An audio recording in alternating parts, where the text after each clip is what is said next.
So everyone, kini ang inyong code para sa inyong project. So explanation, i-explain ako.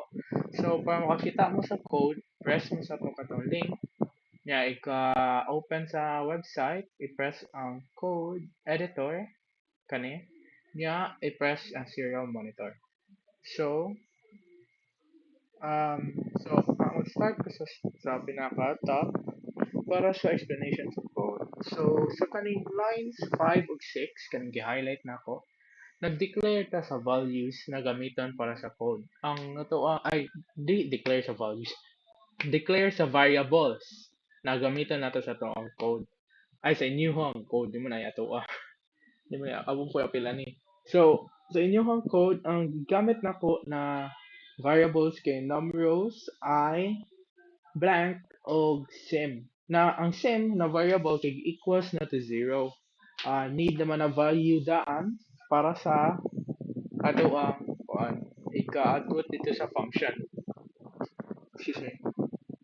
So, kaning next na line, kaning serial.begin 9600, ang meaning ani kay mo start siya sa serial monitor para makabutang tag values niya makita ta sa output ika-print niya.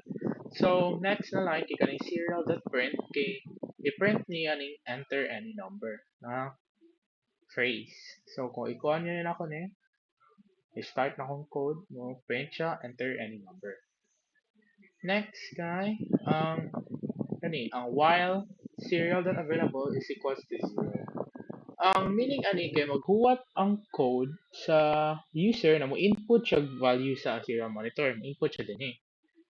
Mahuwat siya, mas stuck siya dinhi dapita ang code till gi-input na value. Di siya magpadayon diri sa kanang ubos dinhi. Di na niya buhaton. So, wait, demonstrate na ko. For example, mo input ko 3. So, since nisend naman ko value sa serial monitor, mo padayon na ang code o buhat sa iyang program. So, as you can see, nibuhat na siya. Next guy, numRows is equals to serial.parseInt. So, ang meaning ani kaning serial.parseInt kay kwaon niya ang gi-input sa serial monitor. So, since ang 3 man akong gi-input, kwaon niya ang value na 3. So, ang kanina line, numRows is equal to serial.parseInt, meaning ana kay ang numRows na variable na anay value na 3 gikan sa serial.parseInt. So, ang numRows din kay 3 na. Since 3 man akong gi-input, pero pwede na siya, mag-depends na siya sa unsay mong gi-input din ha. Kay ka-ask niya itong enter any number. So, next kay ang kani. So, kanina lines kay 16 and 17, gi-highlight na ako. Para rani i-print siya din sa serial monitor. Para makitaan siya niya, eligible siya sa, dito ma-confuse kung unsa ang i-input na to. Kaya basi na wrong click ni mo yan, may boom pa ano, gana. So, gi-print na ako din. Next kay kanimo, print to siya line para na space between sa enter any number o sa pyramid. Next kay ang kuan. Next kay kini. So, natay daghan kayo na kuan kay kabantay mo. 9 if 4 while. But start sa ta dinhi sa taas. Kaning if gani meaning if number is more than 10, kung ang numerals kung gi-input gani sa user kay more than gani sa I know, not more than 10, more than gani sa 0, and other kay numerals more than 0. Yeah. So kung gi-input gani sa user kay more than gani 0, bubuhat siya sa code, bubuhat siya atong pyramid. As you can see here, kay more than 3 sa 0, ni-print siya sa pyramid. Kung i-input gani nako, wait, ang next siya ay kananay else if. Na kung asa nag-in siya, if numbers is equals to 0, mo print siya ko na error 0 number.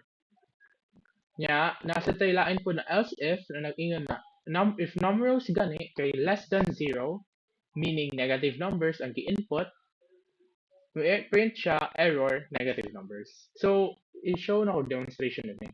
So, for example, mo print ko 0. Kaya man naman to print ko positive ato ganiya. So, nag 0 na number ako butang input. mo yan siya error zero number. Yan di siya mabuhat atong pyramid. Kay dira siya mabuhat sa pyramid if mas taas siya sa zero.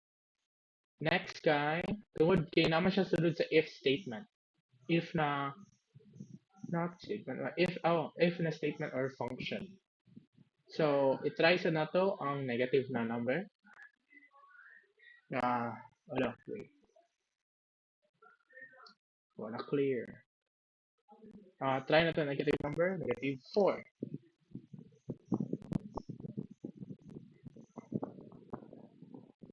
As you can see, i-print siya error negative number. Since negative ang i-input sa user. So, balik ta atong kung positive ang i-input sa user. Meaning, sakto ang pinaka-first na if na function. So, for example, atong i-input kay 4. So, ang mahitabuan kay mo print siya og pyramid na nay 4 ka rows. Mo lang num rows ang akong gikuan nga na variable. So, upat ka rows as you can see, upat 1, 2, 3, 4. Nahitabo ni siya tungod aning kanina na code na akong give highlight. So, ang kanina codes kina siya ay ni gamit tag for loop o while loop. So katong siya from katong discussion ni sir katong while loop kay magbalik-balik man siya, di ba? Magbalik-balik siya till ang condition kay dili na tinuod, dili na sakto. Kung dili na gali saktong condition, di na siya mobalik, mo stop na siya. Ang for loop, the same ra gyapon siya principle. Na kung ang condition gani, kung kani ang condition, kay dili gani siya true, di niya buhatan ang code. Stop na siya loop. But ang for loop, gamitan nimo siya if kabalo ka kapila siya na time sa mo loop. Like definite jud ba kabalo jud ka unsa jud pila jud ka numbers siya mo loop.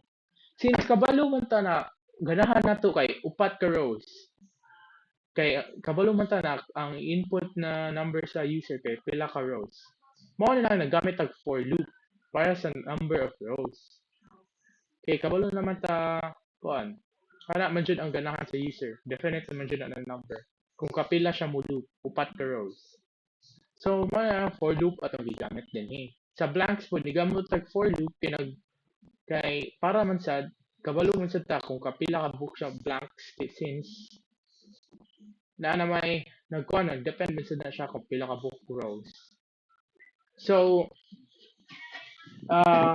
explain sa nako ni pinakauna na for loop.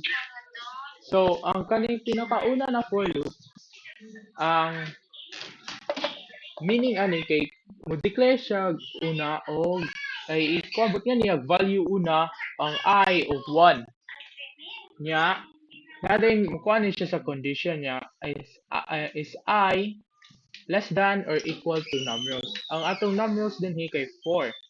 So so dira na siya mabuhat sa function kung ang 4 gani ay kung ang I gani kay less than sa 4. Ang for loop kina siya kaning increment ang increment. So meaning taga start sa loop before siya mabuhat sa function sulod sa loop sa code sulod sa before siya mabuhat sa code sulod sa loop kay i-add niya 1 ang I na variable. So sa kanina function kay para ni siya natay para ni siya kung pila ka book rows ang atong para makabalik-balik siya loop o rows. Kana ang purpose sa kanina function sa kaning pinaka first na loop na for loop. Ang kaning second na for loop, ang purpose ani niya kay mo print siya pila ka book blanks. So naa ni siya complicated na murag mathematics na condition. So, basically, ang logic ana niya, kung giinsa niya pag-print, kita na, kailangan mag-blanks, di ba? Before sa asterisk, print niya sa asterisk, para muna siya pyramid. Mo na lang, need siya og blanks na function. Need ka ng function na mo print sa blanks. Para mo print siya og tarong na pyramid o format. So, ang logic ani basically kay sa pinaka-top part sa pyramid kay mas daghan o siya blanks. Yeah, as the go down ka sa rows sa pyramid, mas magkaanam-anam og gamay ang blanks till sa pinaka-last na jud na wala na jud blanks before sa asterisk. So kana ang point sa second na function. Kaning sa second na for loop. Kaning while na function, ang purpose ani kay para mo print sa asterisk ang para asterisk sa pyramid. So ang logic sa ani kay kung pinakataas gani kay usa pa ka book na asterisk. Nya mo add din siya og pila ka book asterisk sa each row. Ang pila nakabuo kay depending niya siya sa kani na function. Lisod siya i-explain gamay pero pakutan na lang mo if one pero basically pwede naman ninyo ni i-copy para sa ang function din eh. Pwede man ninyo i-copy ika-hinyo ninyo sa ni flowchart. So kanito inyo ibutang kani eh. So kani ibutang to ninyo din sa tawag ni sa sa katong condition sa katong diamond ibutang to ninyo din. Kani ang mag-decide kung kapila siya muli. So basically a logic aning while na function kay kung pinakataas gani kay gamay pag asterisk niya pag anam-anam siya kadaghan kung makaubos na ang pyramid. So kana ang while na function dinhi. So kana ang logic sa inyong code. So mo demonstrate ko na we got for example like mga dagko na values like regardless unsa ka dako inyo ibutang din ha kung show gyapon siya pyramid tungod atong logics na loops na atong gipang butang. So example ako ibutang kay 20 yan kung 20 ka rows na pyramid di ba taas mo kay na pero regardless mabuhat gyapon sa program tungod sa logic na atong gibutang. So 20 ka buok na rows akong gipangayo i-input ko sa program print siya 20 ka rows with the proper spacing ug format. Tungod to katong gipang-highlight na ko na complicated na mathematics. Tungod maka-print ri gyapon siya proper na pyramid with the proper blanks before sa asterisk o proper na number of asterisks sa start to the end.